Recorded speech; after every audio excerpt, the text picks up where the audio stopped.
Bom dia, meus prezados irmãos. Meu nome é Ken Leves. Eu tive o privilégio de morar no Brasil e trabalhar aqui por 16 anos, entre 1971 e 1991. 3 dos nossos 4 filhos nasceram aqui no Brasil e somente voltamos aos Estados Unidos quando os 3 começaram seus estudos universitários. Participamos em esforços na cidade de São Paulo, também em Fortaleza, no Ceará, para começar novas congregações durante o tempo que morávamos aqui no Brasil. Quero compartilhar com vocês, nesta série de lições, estudos sobre princípios de liderança espiritual. O estudo se baseia numa análise cuidadosa da vida de Moisés, o grande líder e libertador dos israelitas do Egito. Busquei lições importantes sobre o tipo de liderança que ele exerceu e que o nosso Deus ainda espera de nós, todos nós, hoje em dia, que servimos no seu reino. Fontes das informações incluem pesquisas de vários autores cristãos, análise cuidadosa de muitas passagens no Pentateuco, em especial, logicamente, Êxodo, Levítico, Números, Deuteronômio, e a minha própria experiência de mais de 40 anos como evangelista e ministro do Evangelho. Uma fonte muito importante desta série de lições foi as obras do autor cristão Timóteo Keller. Temos vários dos seus livros em português. Ele é um excelente autor e nos traz muitas lições importantes sobre este assunto. Utiliza o formato chamado pontos de bala nessas lições. Quer dizer, eu vou compartilhar lições específicas que a gente percebe da vida de Moisés sobre liderança espiritual.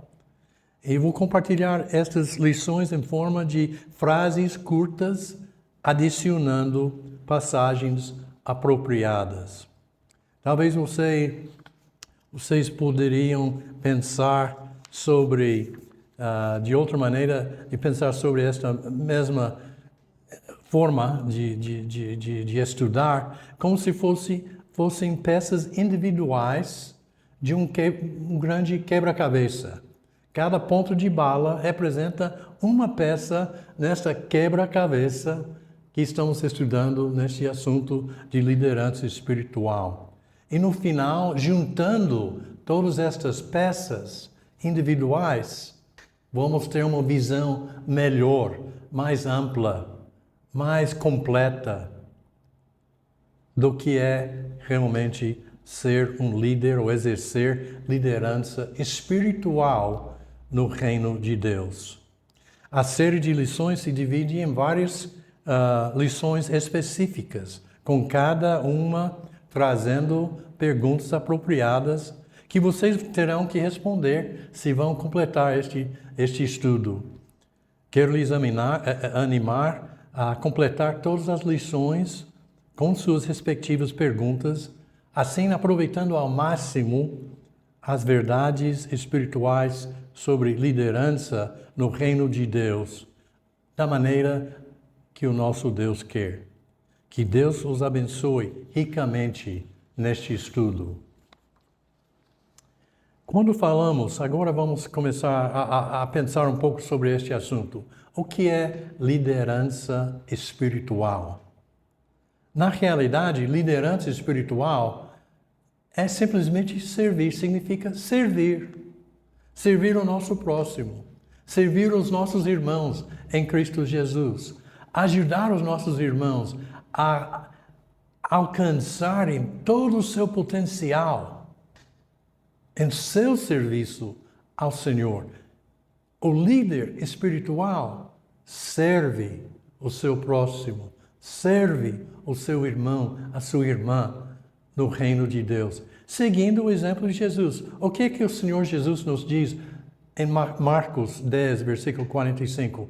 O Filho do Homem não veio para ser servido, mas sim para servir e dar sua vida em resgate por muitos. Se o nosso próprio Senhor encara a sua liderança como serviço ao seu próximo, nós também devemos fazer a mesma coisa. Serviço espiritual inclui até sacrifício da nossa parte, como incluía sacrifício da parte do nosso Senhor Jesus. O líder espiritual está constantemente despejando o seu balde, usando esta expressão, para encher os baldes de seus irmãos. Sacrificamos nossas vidas para que os nossos irmãos, nas palavras de Paulo, em Romanos 12, versículo 2, para que os nossos irmãos sejam capazes de experimentar e comprovar a boa, agradável e perfeita vontade de Deus. É isso que queremos. É isso que queremos quando servimos. Agora, muitas vezes, já vamos entrar num aspecto, talvez um aspecto um pouco negativo, mas necessário para estabelecer a base do nosso estudo. Muitas vezes, aqueles que servem acabam com baldes vazios. Quer dizer, descobrem mais dia menos dia que não tem mais nada para compartilhar com o seu próximo. É uma sensação terrível sentir-se totalmente vazio por dentro. Como é que eu posso, como dizem, como é que eu posso levar outros para onde eu mesmo não vou? É impossível, não é? Quando os nossos baldes espirituais estão vazios, sentimos que um pouco da nossa própria alma morre cada dia. Então vamos começar neste estudo falando um pouco sobre os sinais de que os nossos baldes espirituais estão se esvaziando. E depois continuaremos em nosso estudo vendo outros aspectos, outras peças do quebra-cabeça que estamos falando. Primeiro sinal que tudo não anda bem, que levanta uma bandeira vermelha, como dizem, não é? Para as nossas vidas espirituais, é que começamos a sentir uma profunda falta da presença de Deus em nossas vidas. Começamos a reclamar e dizer, como o salmista dizia a Deus, muitas vezes nos Salmos, meu Deus, onde está?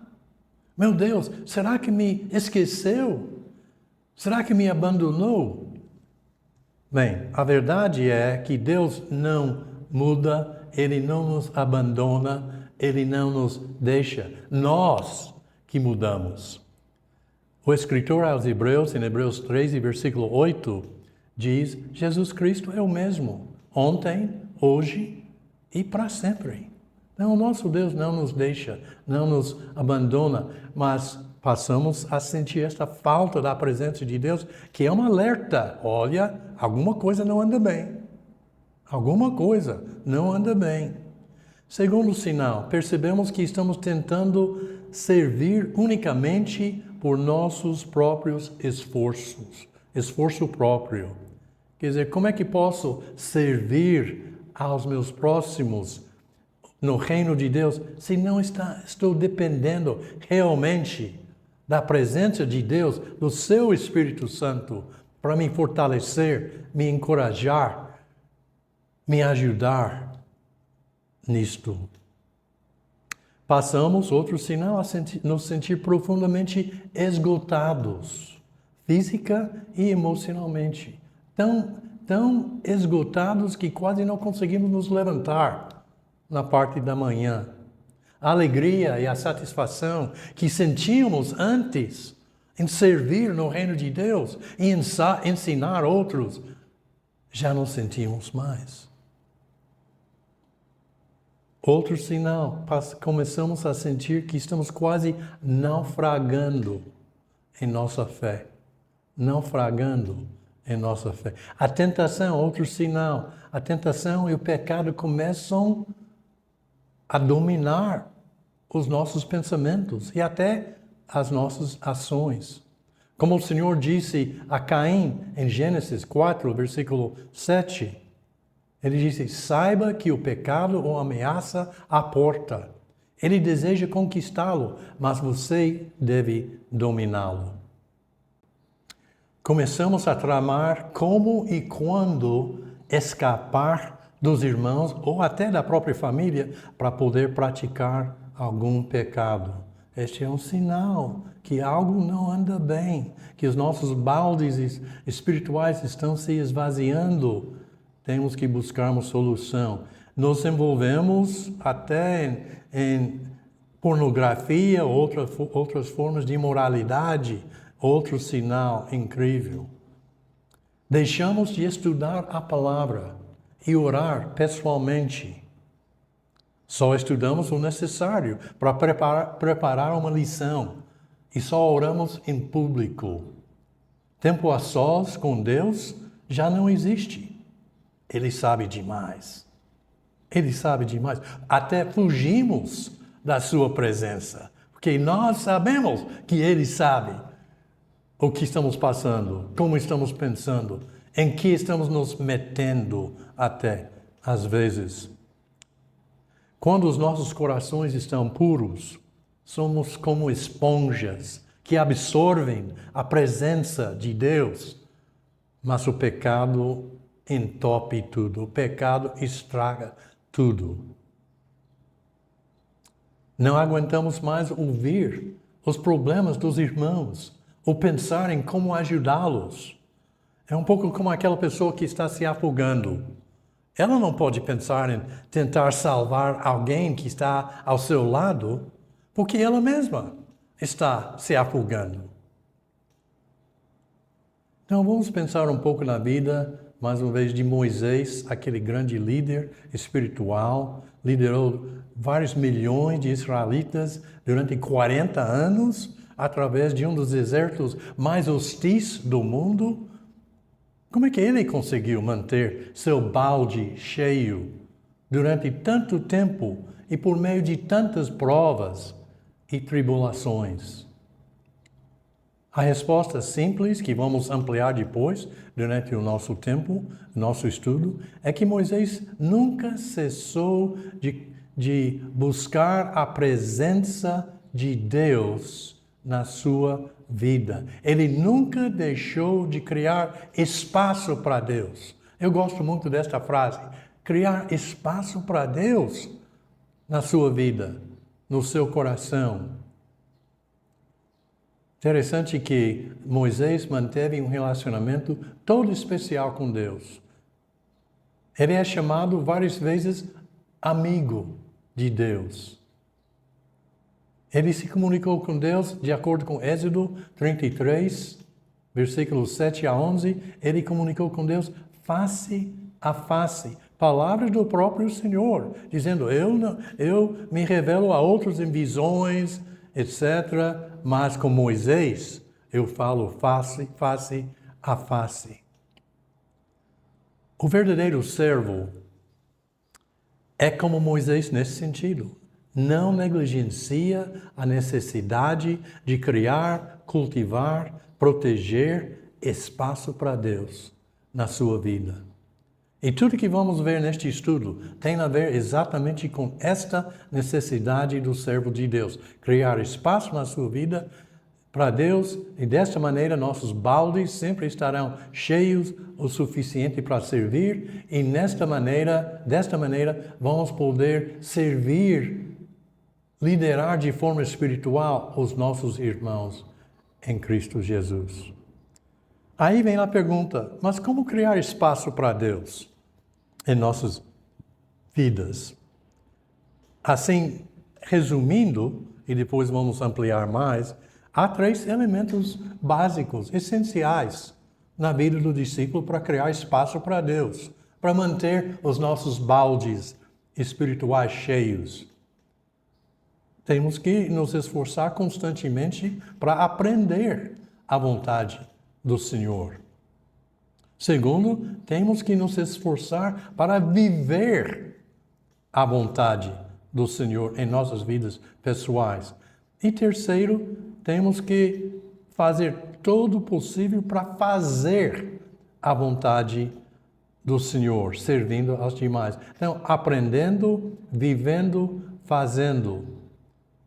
Enfatizamos muito em nossos trabalhos na escola dominical, no culto. Enfatizamos muito 2 dos 3 elementos.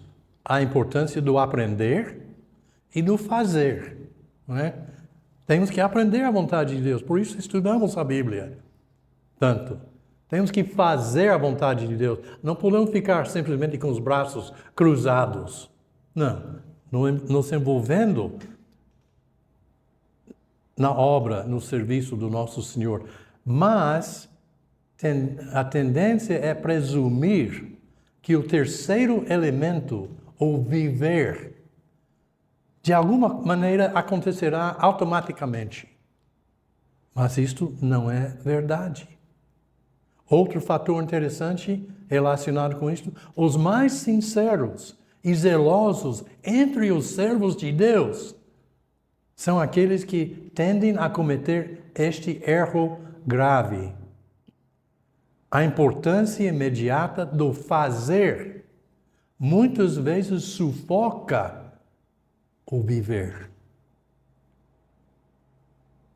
Sabemos a verdade, falamos a verdade, nos envolvemos com muitas coisas boas, servindo, mas o nosso caminhar pessoal, o viver, se enfraquece com o tempo. Isso não é sinal da falta de sinceridade ou preguiça, ao contrário. Simplesmente é o fato que muitas vezes o urgente sufoca o necessário. Sentimos tanto desejo e pressão para fazer a vontade do Senhor, para cumprir o nosso ministério, que deixamos de lado a necessidade de viver a sua verdade em nossas vidas pessoais. Se explica este fenômeno, esta realidade, um pouco pela própria cultura em que todos vivemos. Uma cultura de autoeficiência. Quantas vezes não escutamos pessoas dizendo coisas como: faça algo, mexa-se, bote a mão na massa. Melhor fazer e fracassar do que não fazer nada. E realmente, todas essas frases trazem certa verdade, não é? A cultura humana prioriza eficiência, o fazer. Queremos fazer o máximo possível com a quantidade menor possível de recursos. Mas a cultura divina, como vamos ver em nosso estudo, prioriza não a eficiência, senão a eficácia. Quer dizer, não o fazer, senão o ser. Como nos diz em Romanos 12, versículos 1 e 2, escuta essas palavras de Paulo. Portanto, irmãos, rogo-lhes pelas misericórdias de Deus, que se ofereçam em sacrifícios vivo, santo e agradável a Deus. Este é o culto racional de vocês. Não se amoldem ao padrão deste mundo, mas transformem-se pela renovação da sua mente, para que sejam capazes de experimentar e comprovar a boa, agradável e perfeita vontade de Deus. O que é que Paulo está enfatizando aqui nesta passagem? Ele não está enfatizando o fazer, ele está enfatizando o viver. Ofereça sua vida como sacrifício vivo, santo, agradável a Deus, que é o seu culto racional, recusando a se amoldar ao padrão deste mundo. E assim, neste sentido, desta maneira, aliás, teremos condições de comprovar, de sentir, de saborear, como algumas traduções traduzem aqui, de saborear a boa, agradável e perfeita vontade de Deus. Então, sim, devemos aprender. Sim, devemos fazer. Mas não podemos esquecer o terceiro elemento, o viver da vontade de Deus em nossas vidas pessoais. A primeira responsabilidade do líder espiritual é criar espaço na sua vida para Deus, para então poder ajudar os liderados a criarem espaço nas suas vidas para Deus. Lembra-se, você não pode levar pessoas para onde você mesmo não vai, como já mencionamos antes. Há uma verdade absoluta. Os que seguem um líder espiritual têm a alta esperança e até a expectativa de que seu líder esteja vivendo sua fé, caminhando com Deus diariamente, de forma íntima e poderosa. Seu alvo maior como líder espiritual deve ser poder repetir as palavras de Jesus em João 8, versículo 55, onde Jesus diz: se eu dissesse que não o conheço, quer dizer que não conheço Deus, seria mentiroso, mas eu de fato o conheço e obedeço a sua palavra. Essas devem ser as nossas palavras, que podemos dizer com total sinceridade e integridade às pessoas que estamos tentando liderar no reino de Deus. Há uma verdade um pouco triste, que quero mencionar agora, que nos prejudica às vezes. Técnicas, estratégias e planos de trabalho podem apagar a voz de Deus. Planos e estratégias são úteis, são importantes. Eu acredito que devemos planificar, devemos planejar, devemos preparar planos de trabalho, sem dúvida. Mas planos e estratégias não substituem a necessidade do líder viver a vontade do Senhor na sua vida pessoal. Um grande número de líderes espirituais no mundo religioso cristão falam muito, mas vivem pouco a vontade do Senhor. Seus planos são muito bonitos, mas as suas vidas não refletem vidas totalmente consagradas ao nosso Deus. Em Atos 20, versículo 24, podemos ver um exemplo deste tipo de vida consagrada ao nosso Senhor, da parte do apóstolo Paulo. Paulo diz em Atos 20, 24, falando com os presbíteros de Éfeso: todavia não me importo, nem considero a minha vida de valor algum para mim mesmo, se tão somente puder terminar a corrida e completar o ministério que o Senhor Jesus me confiou de testemunhar do Evangelho da graça de Deus. Ou como ele afirma em Gálatas 2, versículo 20, fui crucificado com Cristo. Assim, já não sou eu quem vive, mas Cristo vive em mim. A vida que agora vivo no corpo carnal é pela fé no Filho de Deus, que me amou e se entregou por mim. E há outras passagens que poderíamos citar, mas eu acho que isto é suficiente para mostrar que este tipo de consagração total, completa, de 100%, deve caracterizar o líder espiritual no reino de Deus. Muitas vezes, os grandiosos planos e estratégias que se nos apresentam não passam de planos que nascem do ego humano e não do espírito. Mais uma vez, eu não estou falando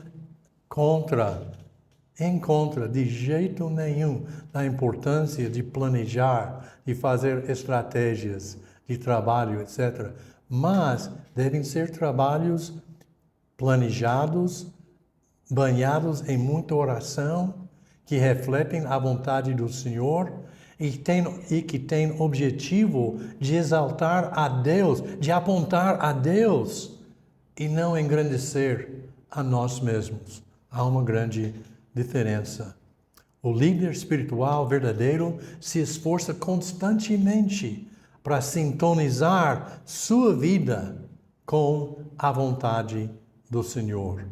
Como é que Moisés sintonizava sua vida com a vontade de Deus? Bem, dando um resumo assim bem rápido, que vamos depois explicar mais. Em primeiro lugar, ele buscava a presença de Deus constantemente, indo à tenda do encontro ou ao tabernáculo, esperando que o Senhor se comunicasse com ele. Ele esperava lá que Deus revelasse, esclarecesse a sua vontade. Ele escutava cuidadosamente a voz de Deus. Ele obedecia à voz do Senhor.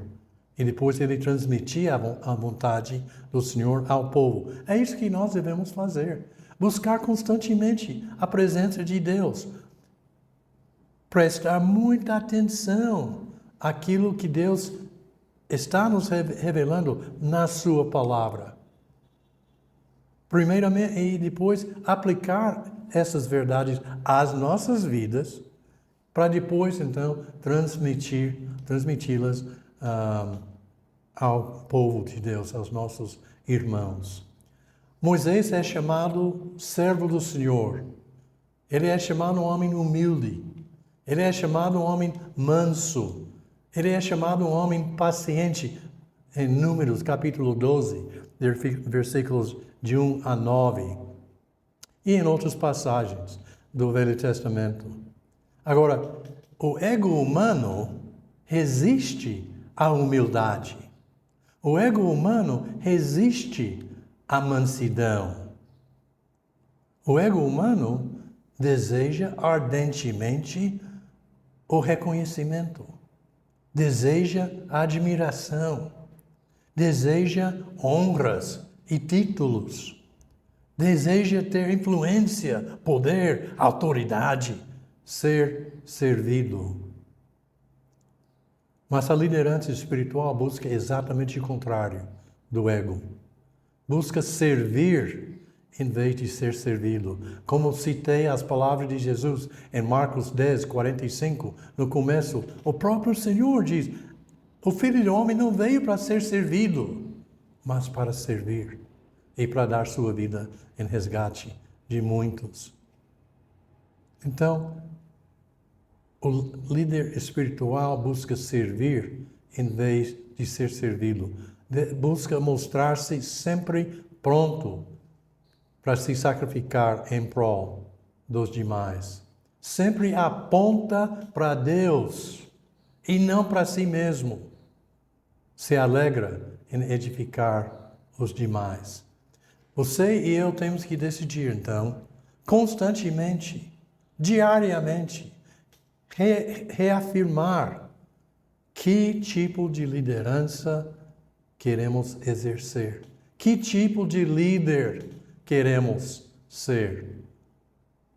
E é sobre este assunto que estamos falando em nossa série de lições hoje de manhã. Agora, é interessante observar outra peça nesta quebra-cabeça sobre este assunto de liderança espiritual. Interessante observar que a vida de Moisés tomou um desvio inesperado e infeliz, certa vez. Justamente quando ele pensava que estava tudo pronto, as coisas se desmoronaram. Os próprios israelitas rejeitaram a sua intervenção, rejeitaram o seu esforço para ajudá-los, para liderá-los, ainda escravos no Egito. E ele teve que fugir para um lugar solitário e desértico, a terra de Midian, onde ele passou 40 anos, até o momento certo. Agora, o que é que aprendemos aqui da vida de Moisés? Simplesmente o seguinte, que a linha de tempo do nosso Deus, muitas vezes, não é a nossa linha de tempo. Moisés pensava que estava pronto. Ele queria liderar. libertar o povo de Israel, mas foi rejeitado. Deus precisava de mais tempo e maturidade para preparar Moisés. E o deserto de Midian, durante 40 anos, proporcionou o espaço que o nosso Deus precisava para trabalhar na vida de Moisés, para que ele pudesse ser o grande líder espiritual que chegou a ser. Ele precisava de tempo para pensar e refletir. Ele precisava de tempo para examinar e reexaminar sua motivação real. Ele precisava de tempo para decidir se realmente queria seguir adiante. Ele precisava de tempo para orar. Ele precisava de tempo para crescer em caráter e amadurecer-se. Ele precisava de tempo para esperar o chamado de Deus.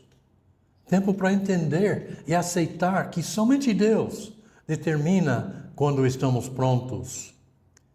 Em Lucas capítulo 2, versículo 40, encontramos estas palavras falando sobre a vida de Jesus.